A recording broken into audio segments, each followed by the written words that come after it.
এই হলো মায়া, যাকে কিছু সময় পর পর ছাড়তে হয় হাওয়া। গ্যাসের জন্য অর্ধেক সময় তার হয় না ভালো মন্দ খাওয়া। তার স্বপ্ন মায়া নগরীতে যাওয়া, আর জীবনে একবার নিজের গুরুমার দর্শন পাওয়া। কিন্তু বারবার সে রিজেক্ট হয়ে যায়, কারণ মাথার উপর ছাদ আর কাজের সময় বাঁধ সবার সহ্য হয় না। ওলাউটির পছন্দের সিনেমাও মায়া মমতা। অনেক হয়েছে, আয় বেরিয়ে আয়।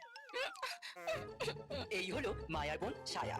একটু হাওয়া পেলেই প্যারাশুটের মতো ভুলে যায়, হাওয়া খুশ হয়ে গেলেই আবার আগের মতো চুপসে যায়। বোন, একমাত্র তুই পারিস আমার হাওয়াগুলোকে পাস করতে। তুই কি ভেবেছিস সবসময় আমাকে নিজের তলায় ঢেকে রাখবি?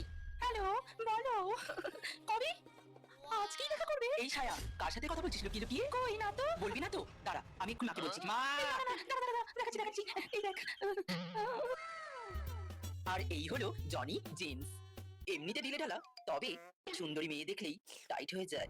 না না, মানে এবারে যেটা ভাবছো সেটাই। হ্যাঁ, এইটা মালটাকে যেন কোথায় দেখছি দেখেছি মনে হচ্ছে। আও, আও। যা যা যা, সব পড়ে গেল, সব পড়ে গেল।